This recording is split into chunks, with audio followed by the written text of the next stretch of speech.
Okay, everybody, what's up? We are recording. I decided to just go ahead and record this one today. Less of a chance of issues when it comes to the streaming capabilities, and I don't know. I want to record at such weird and odd times compared to most people that I'm starting to think it might be better if I just record and put some of these up as unedited videos for people who are interested in, the recording process and that sort of a thing.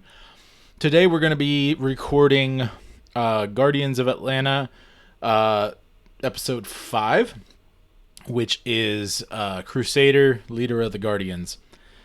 Yeah, no, very wordy titles, but this one kind of needed it. There's a convergence of three very important characters, two worlds, kind of, sort of, at this point. I don't mean literal worlds, just kind of spheres of influence that the characters are going through, and we're going to get right into it. So if I have anything interesting to say along the way, I will. We're going to start out pretty creepy with this one. This is one interlude. Project Eclipse. The man's fingers played across the cold and lifeless skin, willing and wishing the flesh would one day rise again. The cold and sterile metal room was as dark as it was cold, and the man's bodyguard stood by the door, a figure strong and bold. Things are coming together, Berserk, all as I've foreseen. Doesn't that make you happy, my friend? Berserk stood quiet and serene. Then the man's phone rang in his pocket, and he answered with no delay.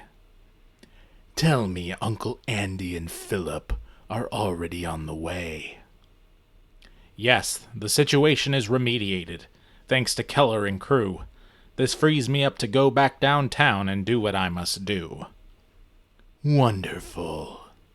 The man then hung up and continued to admire the flesh, growing ever more confident. Things would work out for the best. 2. The Fate of William Avery. On a dark and overcast night, William returned to his dwelling. The air seemed ominous, dark, and compelling. The hair stood up on the back of his neck, and he went inside and as he went inside, his emotions were a wreck. It had been 6 months exactly since his life was destroyed. His one emotion had become paranoid. Every day became quite a chore. In many ways, he was a prisoner of war. Let me just say real quick before we continue, the weird little symbols that you see are from a previous version. I just hadn't been able to take the time to take them out. It's not a big a deal when you're just doing audio yourself, but, His diet had consisted of crackers and ketchup, which he took from a nearby fast food chain's setup. His boredom was fought by endless training and reading his Bible whenever that became draining. And though he was lonely in his dark home, he knew that he was never alone. He prayed to God every day that all this misunderstanding would go away. He prayed that Fenris and Fortune would be safe, and soon they'd all be restored to their rightful place. But one night, his prayer was completely disrupted by sudden hail and strange sounds that erupted. 3. A rocky start. A purple mist filled the room as William grabbed his sword Nox. He stood by the doorway fully prepared because he had no locks. He had to protect his dwelling by any and all means. Then his periphery was invaded by quite an amazing scene. He turned and looked and saw a young woman, but only for a short moment. He thought he saw her with a cowboy hat. Then the mist became potent. He saw shapes begin to form and swirl around in tandem, and for William's non-superstitious mind, this was quite hard to fathom. A purple, misty black shadow beckoned William, cold and slow. "William Avery," came a voice he heard, "come to me and hear." "Please, Bobby, that barely worked on me." Then William struck out in a slashing spree. The action was quite hard to follow through the purple smoke. He slashed at the cowgirl furiously as the shadow made a joke. "Wow, you're quite the easy crowd. You react exactly how I want." "Stop it, Bobby. This isn't a game. Quit it with the taunts." The shadow ceased, and standing there was a cowgirl and a magician. "We are friends, William Avery. That is our position." "Why should I trust you? You broke in here and trashed the place of God." "This place was already trashed, so really it wasn't that hard." "Stand before me, sorcerer, and say that to my face." "Any day, any time, Lancelot, but here is not the place." At that, William struck out at the magician with his longsword Nox. The sword hilt only hit air and The sword hit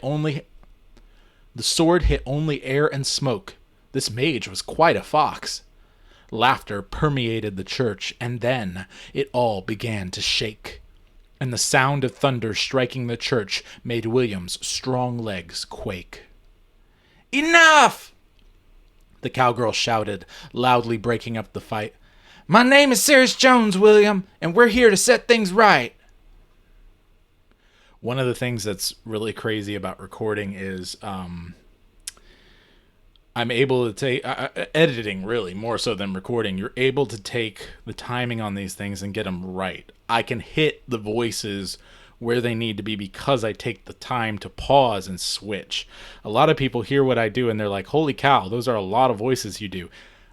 The time that it takes to switch is a lot quicker than most people, but I still take time to switch. And being able to do that and then edit it later makes the final product that much more engaging. 4. The mission. After the confusion had come to a close, Cyrus cleared a table. The 3 unlikely heroes sat ready, willing, and able. Cyrus dialed a special number on her mobile phone, and the computerized voice of Mr. H came after a fake dial tone. "Am I on speaker, Cyrus? Is William there with you?" "What am I, chump change, Mr. H? I don't want to have to sue." "No, I'm glad if all 3 are there. William, do you hear me?" "Who is this? What's going on?" "Just listen and you'll see." "As you 3 well know, something is happening at Stone Mountain. I've gathered you all together to become a knowledge fountain. From you will flow the information that we all seek. We will save Quentin Fenris. I know he grows weak." "What are we waiting for? Where do we begin?" "And how did you know where Master Fenris has been?" "I am the leader of Courage, a coalition of sorts. That is, we run our operation with many ports. People of all different backgrounds and lives, with many worldviews. But one thing abides. We believe no man should rule.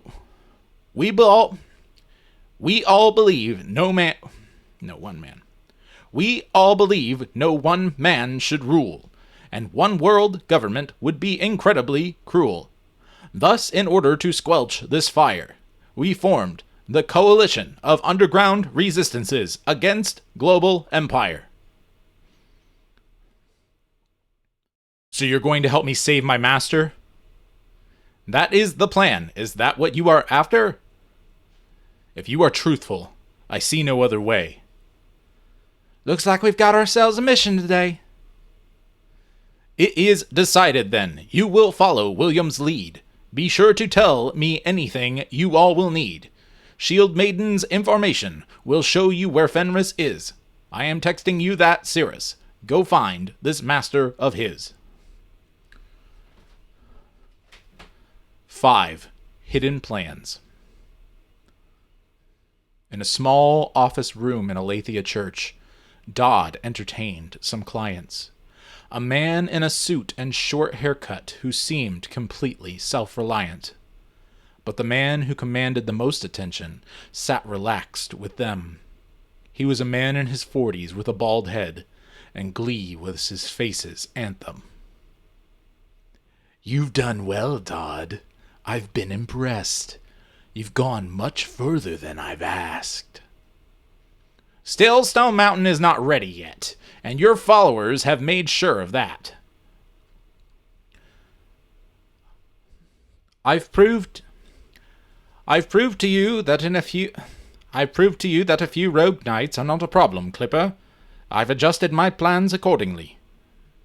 "Yes, you have, and thank you for the dinner." The bald man got up and began to pace and think through things to say. "While there have been some setbacks, few stand in our way. Now, if only Philip would work harder in New York, this whole business would be behind us. Do you have some more pork?" Clipper passed the pork and replied, "I'm headed there myself. I'll earn your pride. I'll be there personally to oversee that this girl is properly prepared for what you plan her to be." "Good, Clipper, good." Who is this girl? Who is this girl? Who is this girl? Something by our contract that can't be unfurled. Just understand, Dodd. You'll help your community. Just understand, Dodd. You'll help your community. And isn't that exactly what you want to be? A helper to those less fortunate than you. Master Dodd looked down and replied, "I do." "Well then, thank you for the meal, but I must go." "I as well, Dodd. See you at the show." The two left, and Dodd sat there all alone. But a moment later, behind a curtain, a bright orange skirt was shown. Dodd stood up and moved toward the curtain. He pulled it back and discovered Fortune Anderson. "Fortune? Fortune. Here we are. Master Dodd. Fortune? Fortune?" he said as he swallowed nervously. "Were you eavesdropping?" "Were you eavesdropping?" Fortune said, "Surely." "Come with me, please, Fortune. We need to talk." And he grabbed Fortune's arm, and she walked with Master Dodd. 6. Finish the job.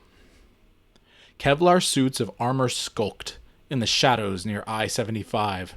Armed with weapons of many sorts, they aimed for a sudden surprise. Tyson Holmes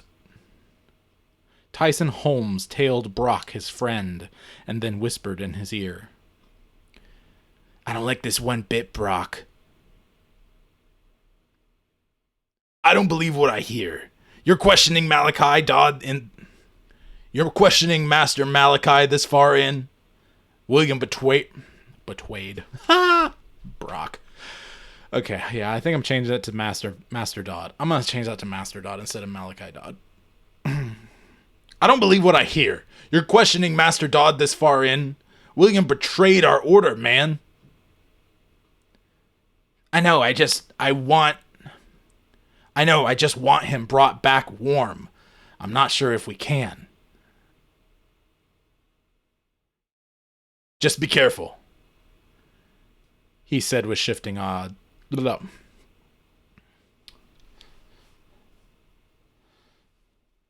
Just be careful, he said, shifting with Brock said with shifting eyes.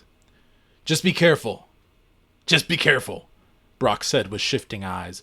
Master Dodd says he's been gathering allies. Master Dodd says he's been gathering allies. Tyson nodded and maintained pace, though his heart was certainly in another place. 7. The night's attack. Back at the old stone church where William sat with Bobby and Cyrus, They were working on a plan together to save Master Fenris. I don't know, man. If you bros, it should be, yeah, bros. I don't know, man. If your bros are half as jumpy as you, I think we can scare them all the way to Timbuktu. Scare them all halfway to Timbuktu. Let's try that. I don't know, man. If your bros are half as jumpy as you, I think that we can scare them all halfway to Timbuktu. And if that fails, we're dealing with a host of strong, trained knights. We may not have to wait for that. Look out the window to your right. They looked out the window and saw 20 knights staring back at them. Listen quickly, William said, rising. Though they are strong men, they will not overtake us if we do this right. Wizard, stand 20 feet from the door. Your wand have by your side. Cirrus, is it? Come with me. I have a plan for you. We're going up to the roof. Do exactly as I say to do. A few minutes later, the knights moved in. They opened the door and were greeted within by purple shadows and sounds of many a different shape, and William walked downstairs and threw aside his cape. And as he did, the knight shivered and a lightning bolt added effect to their quiver. Bobby's illusion grew strong on Will, who now seemed so tall that the room was filled. He spoke while Cirrus accented his tone with currents of rain and thunder that shook them to the bone. Leave this place now if you value your soul. Leave and never come back. He then drew Cromwell into his hands as lightning and thunder cracked. 8. The Great Divide. Before I go on, one of the things that I knew and was excited about in the writing process during this whole thing was seeing William, Cirrus, and Bobby all working together at the same time. Anytime you're building a team, starting to see the team working together is always one of the most exciting parts. And I had a really fun time writing that part. So, Fortune was led by Master Dodd to the backstage area of the church. They stood behind a curtain quietly and slowly began to converse. Fortune, I know how things seem, but you have been most loyal. Please don't turn your back on me. Please don't hide or coil. It should be recoil, right? I must say recoil. Fortune, I know how things may seem. Fortune, I know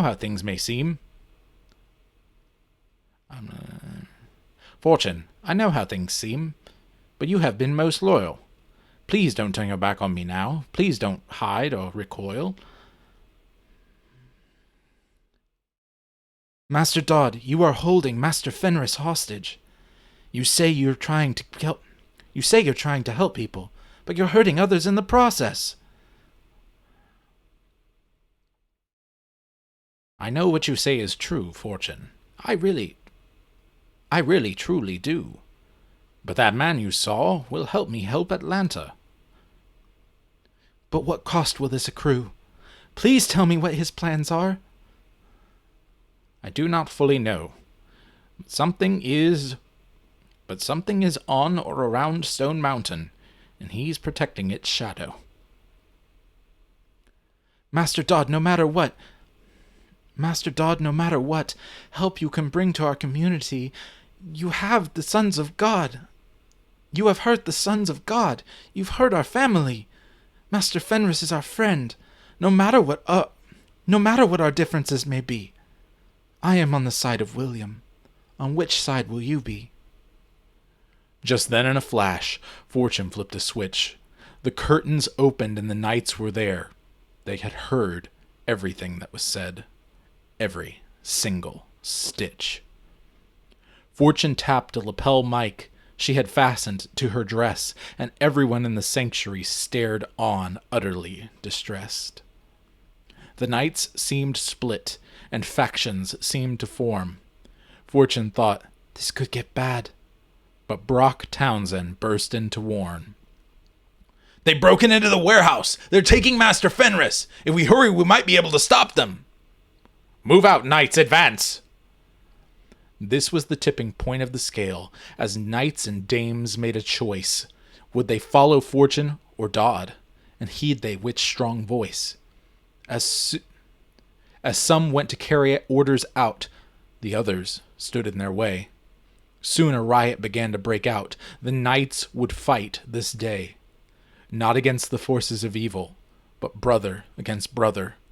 On one side stood the soldiers of fortune, and Malachi Dodds on the other. 9. The call to battle. It didn't take long to rescue Fenris, once they learned his location. The knights grew more terrified of William with every one of Bobby's vibrations.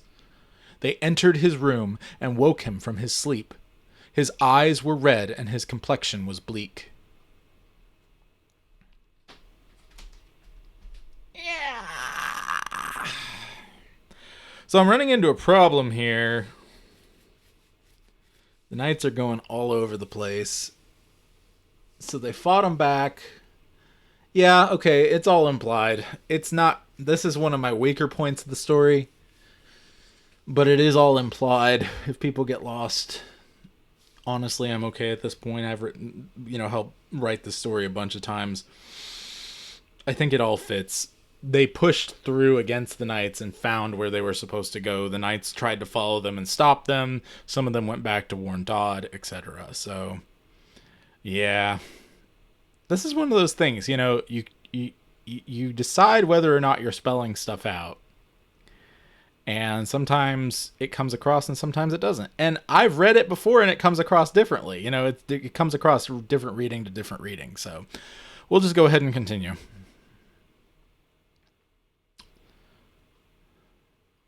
They entered his room and woke him from his sleep. His eyes were red and his complexion was bleak.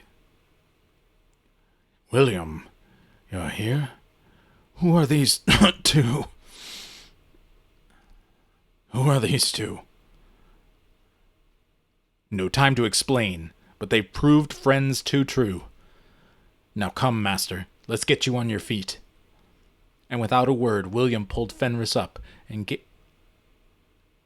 he gave a screech. William sat him back down in haste. His legs are broken. We'll have to carry him. Man, these guys are a disgrace. Do either of you have a phone? Yes. Yes. Yeah? Cirrus, an ambulance call. Just as she went to dial, it rang from a number she didn't know at all. Hello? I'm sorry, but we're kind of busy. Don't hang up, Cyclone.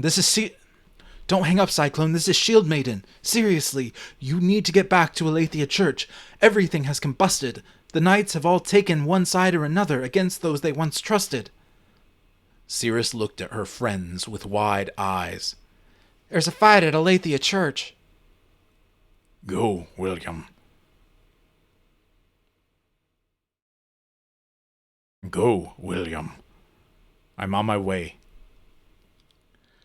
And Fenris held his gut in a lurch. Hold on, William. I'm coming too. She ran. Cirrus ran after him in a flash. So I got old man duty? I better get paid in cash. 10. The Battle of Aletheia Church. As William and Cirrus arrived at the church, they didn't believe what they saw. Knights and dames with their swords drawn, fighting each other tooth and claw. God help us, William prayed as he wandered into the fray, but now we shift to Malachi Dodd, who fought to get away. Brock stood back to back with his master, protecting him at every side. They tried to escape as quick as they could, but there was nowhere to hide. Pretty soon, a blade from a knife went into Malachi's heart, and it began the end of moments for one Master Malachi Dodd. However, Only Dodd saw the blow that would take his life from him. It was the self-reliant man known as Clipper, whose blade made his eyes go dim. Brock moved back and fell over the body of his dearest master. The blood in Brock's veins ran cold and thin as his heart began to race faster. He screamed and dropped his axe, holding his master's head. Brock heard the primal scream of his rival and looked over to see Malachi's dread. Meanwhile, Fortune was trying to get the knights to cease. She stood on stage screaming into a mic, but it didn't help in the least. Cirrus saw this and ran on stage to do her best to help, and a lightning bolt made everyone silent after terrified yelps. "Don't you see what you all are doing? You are knights devout!" But even as she spoke, everyone began to notice the death that lay all about. She quietly bowed her head as she surveyed the scene. 2 dames and 3 knights lay there dead between the feet of those who fought for right, but now had hurt each other. And for a moment everyone mourned their lost sisters and brothers. Malachi had few breaths left and spoke to William and Brock. "No matter how we may help people, we must first work to serve God. William, Brock, I'm so sorry. I have failed you both. I have broken my bond with all whom I serve, and have forsaken my oaths. Please tell Fenris that I'm sorry. Please." And with that, the breath of Malachi Dodd breathed its last and ceased. Brock stood in utter shock, and then shoved William hard. Fortune jumped down in between them. "Brock, stop! Have some regard!" Brock stood silent for a moment, and then yelled angrily. "All those who follow Fortune stay here! Everyone else follow me!" The knights split that day nearly 50-50, almost completely in half, and for several weeks there was almost no sound in Aletheia, not even a laugh. All the knights had stood for was broken almost in 2, and Cirrus and Bobby stayed with Fortune and William until they knew what they would do. 11. The Guardians of Atlanta. After a solid month of funerals and of grieving, forgiveness had set in, and the knights were still believing. All except those who went with Brock. They remained on the run, but it was the knights' prayer that they'd return and kiss the sun. The knights' program under Aletheia Church for a month had been suspended, but it was relaunched upon Fenris's insistence, and to probation it was amended. Under Fenris's watchful eye, the knights could begin anew, and William, Fortune, Bobby, and Cirrus were all about to break through. By that I mean they were called together by that cunning one, Mr. H. They were to meet his representatives and receive their wage. They gathered at the abandoned church William had lived in for a while, and soon a man and a woman entered in, both with broad, bright smiles. Here's the 4 we came to see," he stated it with a New York accent. "My name is Nick Tracer, and this is Layla Bonavent." "We're proud of all you've done to protect your city and your church." That's not right. Okay. Layla's Moroccan, which is sort of Indian British in a way. It has some other things to it depending on what part of Morocco and what subculture you're part of. Okay. "We're proud of all you've done to protect your city and your church, and so to thank you as kindly as we can, here for each of you is a purse." Layla, a beautiful Moroccan shrew, gave them each their payment. She then stepped back, and the slick-haired Nick continued his verbal raiment. "Like Layla said, you've all done well. H would like to offer you a position. First to fortune, I believe. Layla's got that. I do indeed. I do indeed. Here, not. Blah, that's too far. Okay. I do indeed. Here is your mission. I do indeed. Here is your mission. Should you choose to accept it, Fortune, we need help back in England. You may bring the 6 best knights with you, who are not named William. You would be paid handsomely, and would be provided for in every way. But if you agree, there'll be no option. What she's saying is we're offering you to lead the soldiers of fortune. Nick snickered at his own joke, and Fortune looked embarrassed. She pushed her hair behind her ear, sighed, and confessed. That really is a stupid name.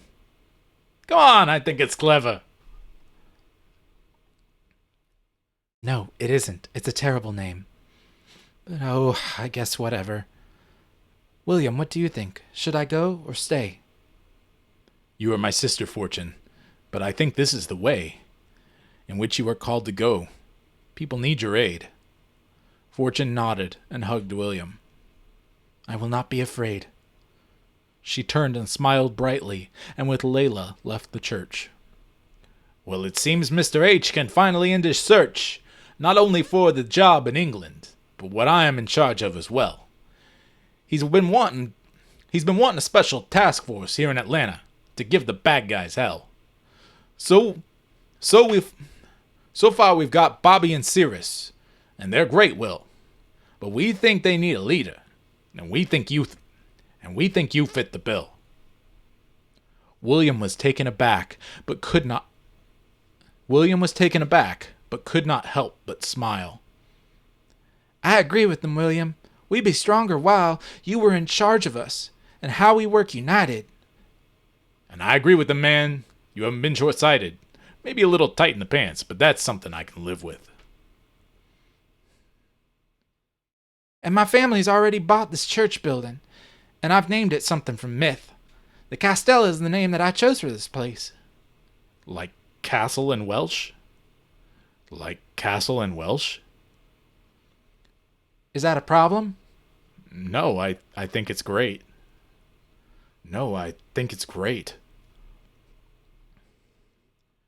You'll be paid on a regular basis, and whatever you need's on me. So what do you say, Will? This team's captain will you be? So Guardians of Atlanta is what H wants? I think I can do that. But let's pray to God. Ask his blessing on this new life's age. Go ahead, Captain. You've got that stage. Go ahead, Captain. You got the stage. They bowed their heads and William began. God, thank you for your glorious plan. Bless us as guardians here in the South, and bless this people to praise you not just with mouth, but with heart also. Bring this city to its knees, and make it yours, God. Do whatever you please.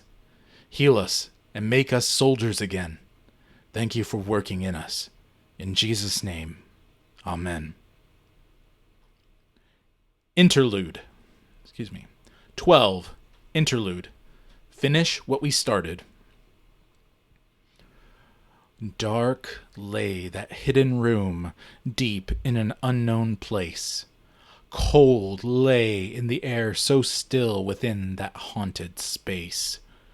13 figures barely visible, in light levels nearing pitch, stood around a near lifeless body, which had no will to resist. Chanting, their deep throats a-rattle, buzzing neath their crimson cloaks, courting spirits thrice defiled in that hall of death and smoke. Finally the chanting ceased, and waited they with bated breath, but still the body gave no shudder and remained in pseudo-death. What the devil is going on? Rang a voice from being the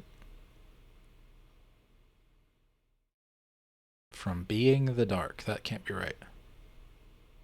I'm going to say outside the dark.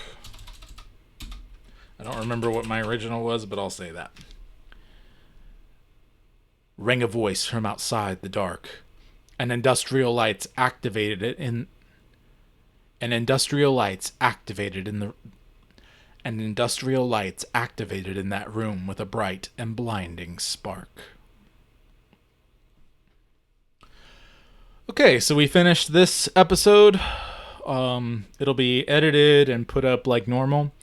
But I want to thank everyone who does watch these, who gets things from them. There were a lot of weird little things in this, but I think that's the thing. I can fix so much in editing. And it's not always text editing. I don't have to always get everything right in text in order to record it. You got to move forward. You got to keep editing for sure, for stories and that sort of a thing, but you just keep moving forward. If you need to go back and edit something, that's fine if you absolutely need to, but if you can move forward without it, honestly, you got to get that stuff out. You got to keep moving forward. And so many people get lost in all the immediate details, and I think that's a problem. Sometimes it's important, but more often than not, it's just spinning plates, you know? So thank you all, and hopefully I'll get some more videos out soon. Appreciate it.